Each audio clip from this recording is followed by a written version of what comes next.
I woke up this morning to the news that Sony has released the A6700, a camera that I have been desperately waiting for. I actually own the A6600, and even though I love this camera, I quickly outgrew it once I picked up a few A7 IVs and the FX30 for my client and my wedding work. The A6700 is a huge update, but for whatever reason they have crippled the camera just like they did with the rest of the A6000 lineup. So I'm definitely on the fence whether I should be buying this camera. There is definitely a lot of upgrades that I'm super excited about, but I do have a lot of concerns. Let's just jump right into the upgrades to be excited about. It has the same sensor as the FX30, which I'm filming on right now. That is a 26 megapixel sensor. And even though the FX30 does not have a mechanical shutter, I still use it for a few photos, and the color science definitely matches the rest of my Sony cameras, say my A7 IV. On the website DP Review, you can actually compare the raw files between the A6700 and the A7 IV, and even the A6600. You can see the skin tones are pretty much on point. Obviously the A7 IV has a little bit more resolution and sharpness just because of the high megapixel count being a full frame camera. For video, you're getting the same 10-bit 422 S-Log free that is pretty much in all of Sony's newer cameras. Now, this is a major update from the A6600, which I was struggling for the longest time using HLG. You couldn't use any of the S-Log profiles because it was an 8-bit camera. S-Log free 422 is a massive update for the Sony A6700. Now, just like the FX30, you can record 4K up to 120. I personally don't use the 4K 120 on the FX30 as it does have that 1.5 times crop, and it's just pretty grainy and noisy, and I just don't end up using it. But it is also nice that it is included. I watched a video on Jason Morris, and he said that you can actually record 240 frames in HD. Now you can actually do that on this FX30, but I thought you needed CFast cards for that. So that's a feature that might be in it or might not be. I'm not sure until I actually test out the camera. A really great feature that's in the A6700 is that you can import your own custom log LUTs in there. Having those LUTs inside the camera, you can get a pretty perfect exposure in camera and really nail your white balance. Sony do have a gamma assist, but I find the gamma assist not that great, and you tend to underexpose your image because it looks like it's blown out when it's actually properly exposed. I actually do sell S-Log free LUTs. They are linked down in the description down below. You also get that new Cine EI menu. That's like a 2-page menu that really just gives you all your video information that you need to see without diving deep into the menu. So I really appreciate that as well. Two of my biggest complaints about the Sony A6600, especially for photo and also for video, is that there is no front dial here. You never could really use manual exposure. With the A6700, you now have a front dial. Also, this flip up screen is terrible. Like, you can't actually see the full screen. I know photographers like shooting like that for whatever reason. I'm not one of them. But now with the A6700, we finally have a flip out screen, which is pretty much the industry standard. So I'm really excited to see that. And the days have gone with this, whatever this is. Just like the newer cameras, you do get a mode switch between photo, video, and SNQ mode. Now, another thing that I didn't like about this A6600 is the grip. I've had this small rig base plate to give me a better grip because my pinky would never actually fit onto the camera. So now we have a deeper and a bigger grip. That's a welcome change. It doesn't seem like they've made it overly big, so it's still small and compact to travel around. Hopefully it's very similar to, say, the FX30, because that has a really nice grip on it. Also, something that's pretty cool is that they really tried to put a better microphone in the camera.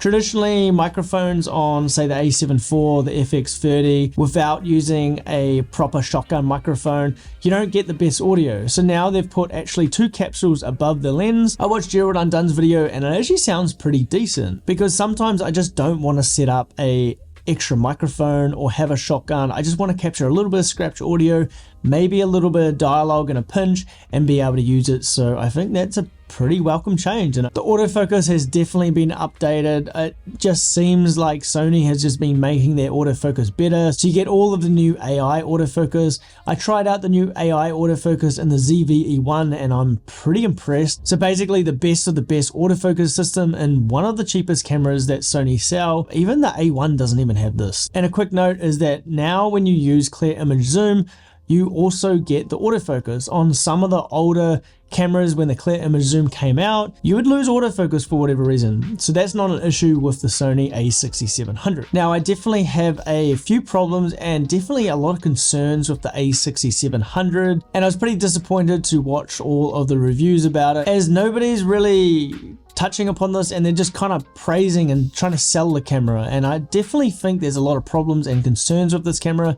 so let's jump into those now. The first one is one SD card slot. So this pretty much removes this camera from a professional setting. Like, I'm not gonna, if I buy this camera, I'm not gonna use this at a client job, I'm not gonna use this at a wedding, because SD cards corrupt, and the best practice is to record to 2 cards. Say if one card gets corrupted, you always have a second. The FX30 can record to dual cards. The A7 IV records to dual cards. This was the biggest disappointment when I seen the A6700, and it's really holding me back at whether I should buy this camera or not. But again, another flaw in this camera, for whatever reason, the max shutter is only 1/4000, not 1/8000. So even if this camera did have dual card slots and I could use it at a wedding, I wouldn't be able to shoot the Sigma 56mm wide open at 1.4 on a bright sunny day, because the max shutter is half that of the A7 IV and pretty much every other camera. I know that you can use the electronic shutter to 1/8000, but that long of a focal length, you're just gonna get a lot of rolling shutter and artifacts. I don't use the electronic shutter, and I don't recommend you use the electronic shutter. Also, the price was kind of expected. I think like they could have made it a little bit cheaper. It is $1,400 USD, pretty similar when the A6600 came out, and it's definitely cheaper than the FX30, but then the ZV-E10 is half the price at $700. That also has a mechanical shutter, and that also has a max shutter of 1/4000. For sure, the A6700 is a better camera for photography. You're gonna get more autofocus specs and different color science and more updated stuff. But then again, like the ZV-E10 takes amazing photos. It has the same sensor as the A6600. I don't think for the extra $700 it's worth it for photography. I definitely think it's definitely worth it if you are looking to do more video work as well. Again, this can't really be used as a professional photography camera because the max shutter speed for flash sync is 1/160, where the Sony A7 IV is 1/250. So when I started out in photography, I had a lot of issues using a flash on the A6600. For whatever reason, it just wouldn't really work properly. And then when I picked up the A7 IV, it just worked. So that's definitely something to consider if you are looking to use this camera with a flash. So will I buy this camera? I'm not really sure. On one hand, this would be a great travel camera for YouTube and also social media. Like, I'm going back to Japan this year. I'm also going back home to New Zealand for Christmas, and then New Year's in Brazil to hang out with my girlfriend's family. I recently bought the Sony 16-55 f2.8, so that's an APS-C 24-70, a little bit longer actually. And then I could also have, like, say the Sigma 30mm 1.4, and I'd have a very small light compact travel kit, and then I also wouldn't have to take my professional cameras and risk damaging them or getting them stolen. But then definitely I would not use this camera for client work, maybe like a third or a fourth angle for video. I personally haven't had any corrupt card, but it's just not a risk that I want to take. So if you guys are going to upgrade to the A6700, I would love to know in the comment section down below.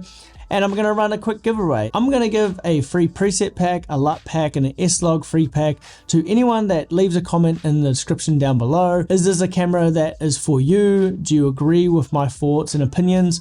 Leave a comment down in the description down below, and I'll pick a winner within a week. I'm probably going to buy the A6700. I'm going to do a bunch of reviews on it. I'm going to compare it to the FX30, the A7 IV. So if you want to see those videos, make sure you guys subscribe and check out some of my older videos, and we'll see you next time.